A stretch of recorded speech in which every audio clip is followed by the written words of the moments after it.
எல்லாருக்கும் வணக்கம். This is Dr.Kannapan Alagappan from AKENT Zone. கொரட்டைக்கான காரணங்கள் மூக்குல இருக்கலாம்.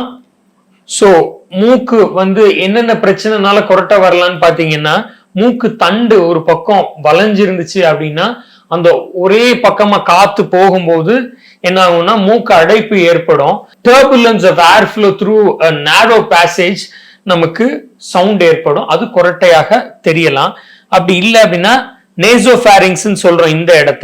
இந்த இடத்துல ஒரு கட்டியோ ஒரு நீர் கட்டியோ சொல்றோம், அடினாய்டுன்னு சொல்றோம். குழந்தைங்கள்ல சாதாரணமாக இருக்கும். அது பெருசா இருக்கலாம் அடல்ட்ஸ்லயும். ஸோ அடினாய்டு ஹைப்பர்ட்ரோஃபியாக இருக்கலாம். இல்ல மூக்குல ஏதாவது சில நீர் கட்டிகள் இருக்கலாம், பாலிப்ஸ்ன்னு சொல்றோம். அந்த மாதிரியான பாலிப்ஸ் இருக்கலாம். இல்ல சிவியர் அலர்ஜிக் ரைனைட்டிஸ் நார்மலா இருக்கக்கூடிய டர்பினேட்ஸ் சொல்றோம். அந்த டர்பினேட்ஸ் வீங்கி இருக்கலாம். சோ வீங்கி இருக்கும்போது கொரட்டை ஏற்படலாம்.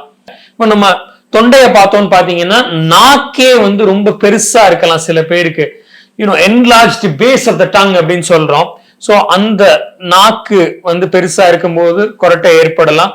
உள்நாக்கு பெருசா இருந்துச்சுன்னா எபிக்ளாட்டிஸ் சொல்றோம். உள்நாக்க அந்த உள்நாக்கு போய் இந்த இடத்துல சில சமயங்கள்ல ஒட்டும்.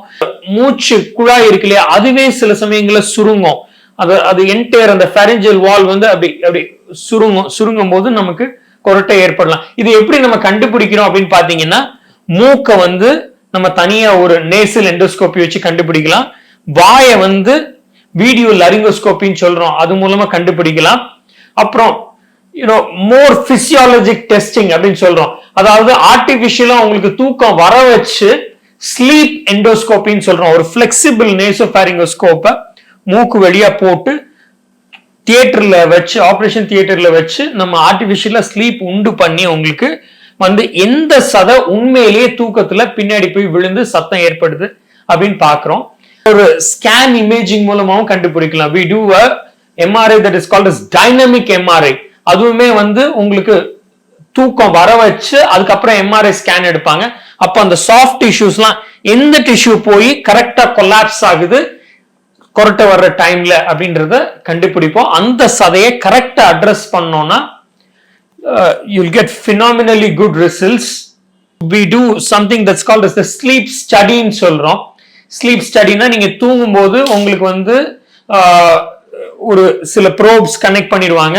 உங்க தூக்கத்தை எதுவுமே டிஸ்டர்ப் பண்ணாது. You will be sleeping in your natural place. வீட்ல கூட அந்த மெஷின் போட்டுக்கலாம்.